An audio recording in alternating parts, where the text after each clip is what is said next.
Greetings, Zombie Slayers, Slippy Jim here. Welcome to some custom zombies on Call of Duty World at War. This is an incredible map called Das Herrenhaus and was created by a map maker named Seth Norris. Believe it or not, this map was his first ever custom map, which is incredible when you actually check out the map and see what kind of quality this is. So let's get into a game here. Now, I have played this map a little bit, but I haven't actually beaten the main Easter egg in this, so I'm going to try and give that a crack in this gameplay.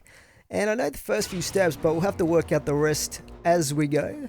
But as you can see here, it is a pretty incredible looking map. I mean, just look at this.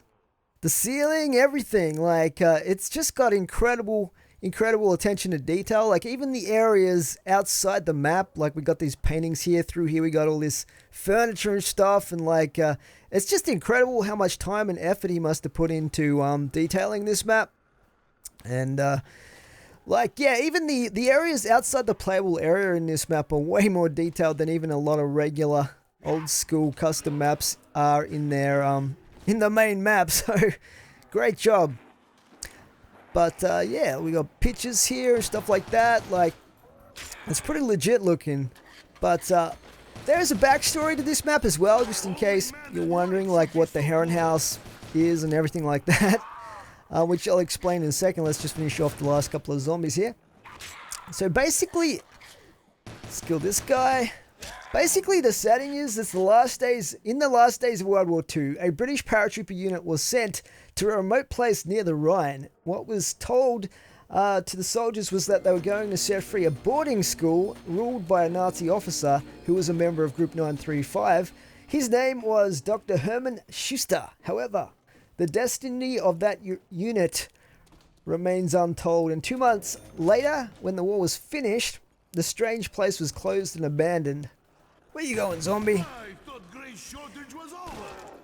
And nothing was heard of the students, professors, the British soldiers, or even Dr. Schuster himself. And a week later, as luck would have it, our original 4 characters find themselves teleported here. So, yeah.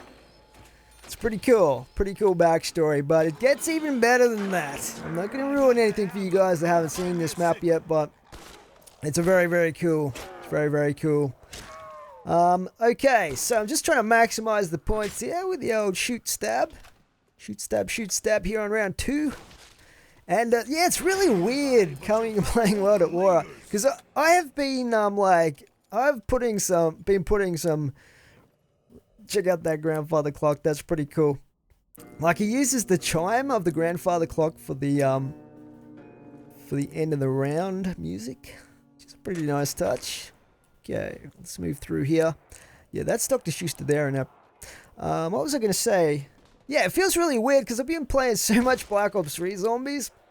Like, you just get used to the old slide jump movement and stuff like that, and the slightly higher health that you have in that as well, the extra hit you can take without going down.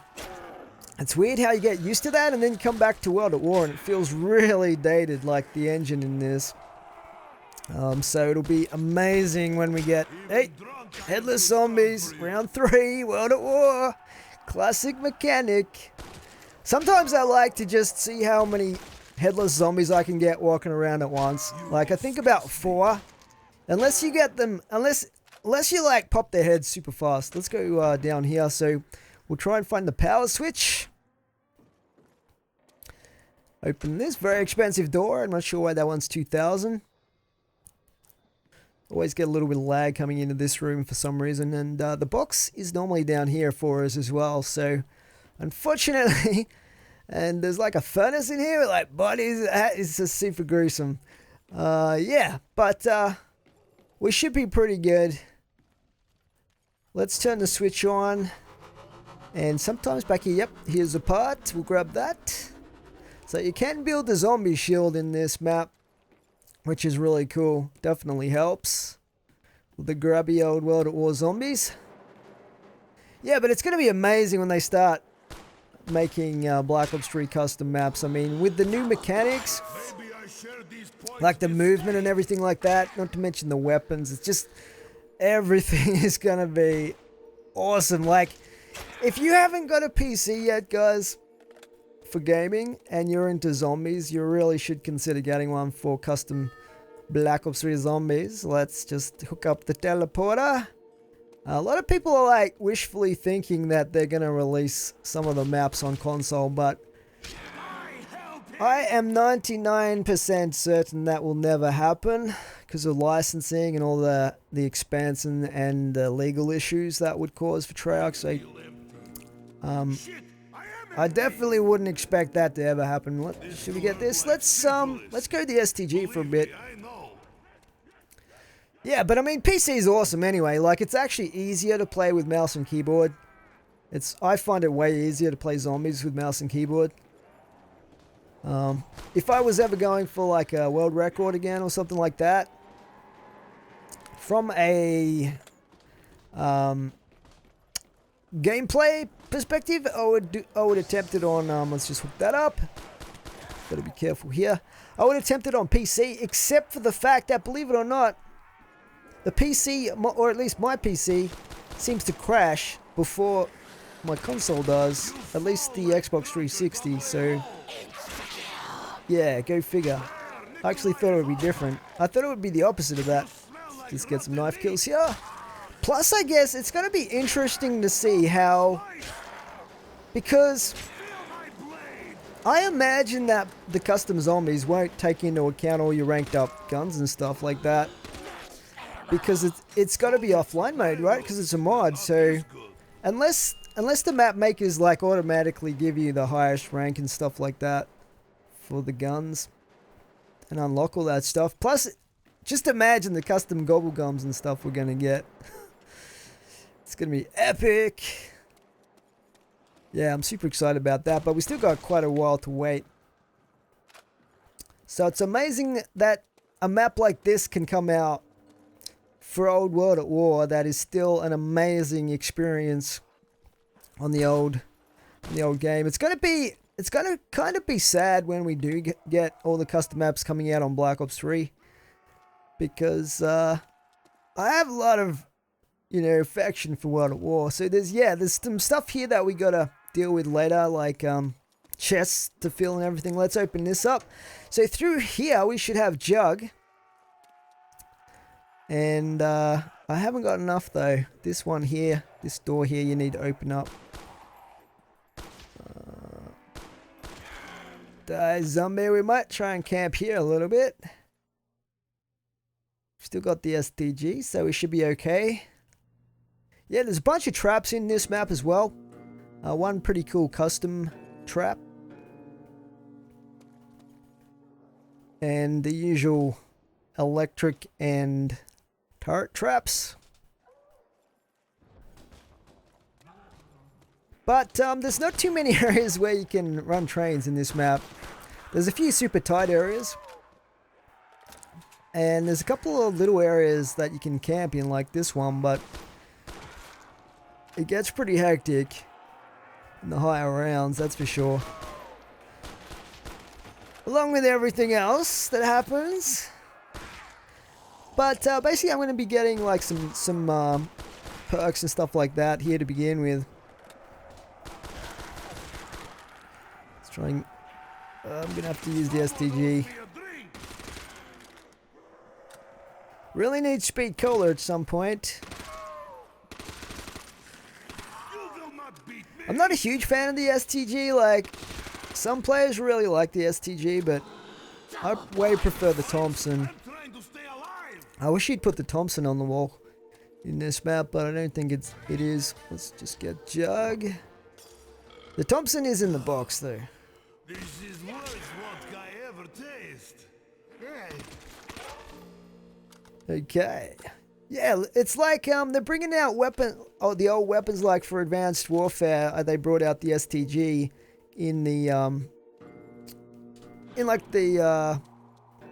supply drops or whatever.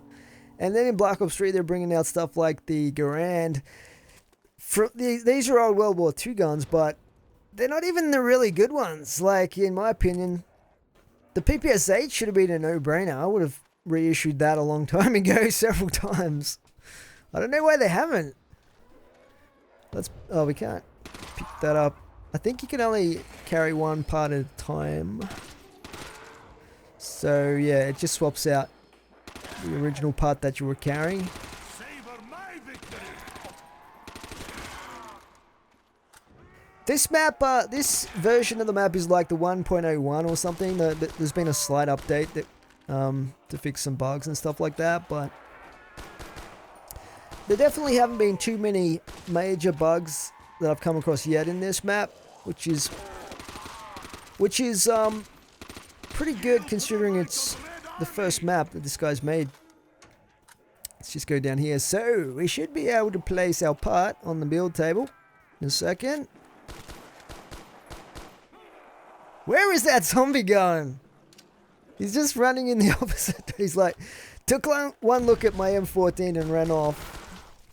Maybe he had some semblance of intelligence left in his rotten brain. Look, there he goes. There's another one. That is, okay, I was just talking about bugs, but some pathfinding issues there. But honestly, that's the first time I've seen that. Okay, let's put a part down here. And we need to find two other parts. So we already know where that trolley thing is because we switched it out over... where's that zombie? Yeah, back here. And then we just need the handles. One of the great things about World at War is you can keep a zombie alive as long as you like. Like, provided that you let it hit you every now and then, it will never die. And that is going to be very handy for doing the Easter egg, which we might actually get started on. Let's just kill the last few walkers here. Is there another one? Yep, I think that's the last walker. Alright, so the first part of the Easter egg, let's get started on this, is to teleport. So we set up the teleporter, and we get teleported to this room way up in the clock tower area, where there's a strange cube that we touch, because we can't resist it. Oh good! I forgot the hammer. God damn it, I'm going to have to come back up here, but... yeah, what that does is it spawns in this guy down here. And we will get to know him very closely. So the box is over there somewhere. Is that? It's just stained glass. Pretty awesome looking building. It's kind of got a little bit of similarities to Verrucht. I'm good. Ah, okay. Over here we have... so there's basically 4 mini quests we have to do now. One of them is to collect these heads in jars and place them on this table here. Like that. Cool. This thing here as well. There's usually a TARDIS in there. I don't know where that is, but usually you can see a TARDIS sitting on that teleporter pad. That's really weird. Maybe it's a graphical glitch. This is cooling down.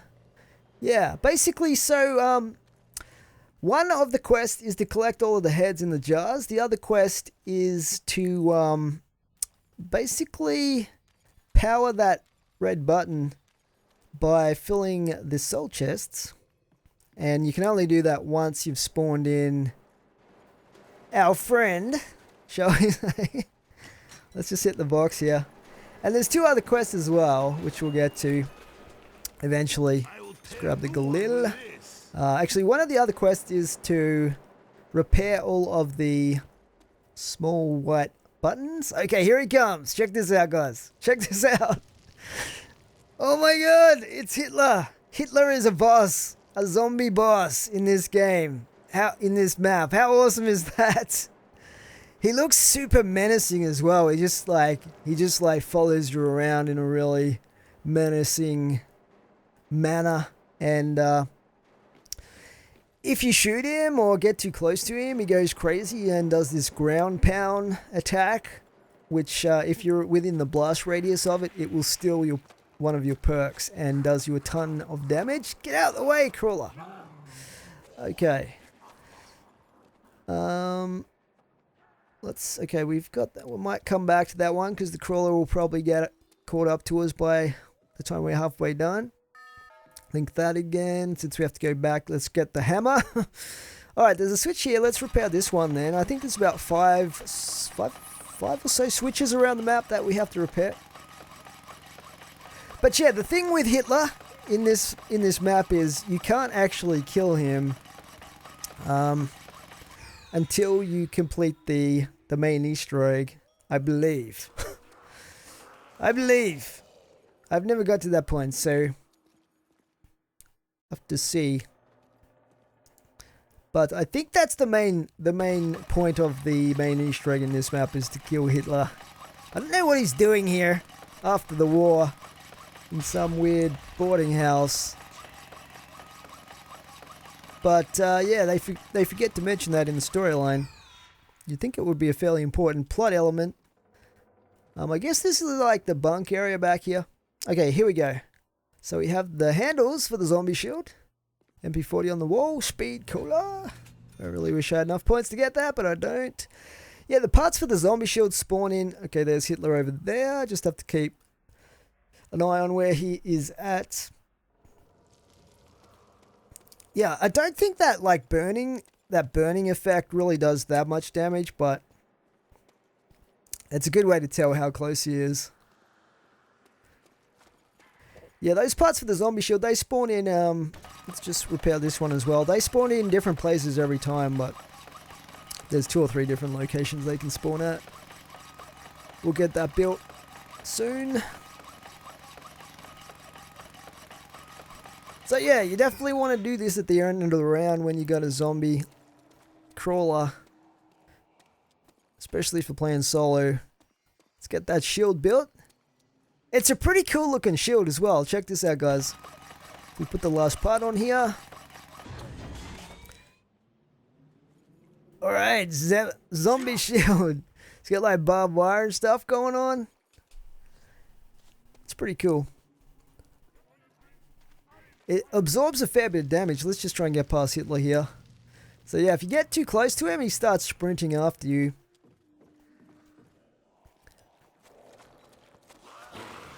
Alright, now we have to find some more switches. I think... Actually, I don't think there's any down here until we open up the tunnel past where the red switch is. But the other thing that we've got to try and find is the other jars in the heads. Let's just link this again, because we do have to go back up to do that switch up in that room where the strange cube was. Yeah, okay, we gotta wait for Hitler. I believe there was like, let's just check out what happens if you shoot him here. There's that ground pound that he does. But I guess it's convenient, because if you get him to sprint after you, you can like lead him away from where you want to go quicker. As long as you don't get it within that blast radius. And then eventually he does slow down again. But yeah, it used to be a very old rumor in what it was Zombies when it first came out, that if you got to round 100, you would have Zombie Hitler spawn in as a boss, and you'd have to fight him. In that was a rumor, but obviously it wasn't true. But I've always wanted to have a Hitler boss in custom zombies, or in zombies at some point. Of course, that's not going to happen in official zombies, because they've taken out all the Nazi stuff because of the European laws and whatnot with the swastikas and that. But yeah, it's pretty cool. I mean, it doesn't really phase games like Sniper Elite Nazi zombies, but I guess they don't care too much about marketing to specific European countries, or maybe they're just prepared to deal with it. Okay, let's start the next round here.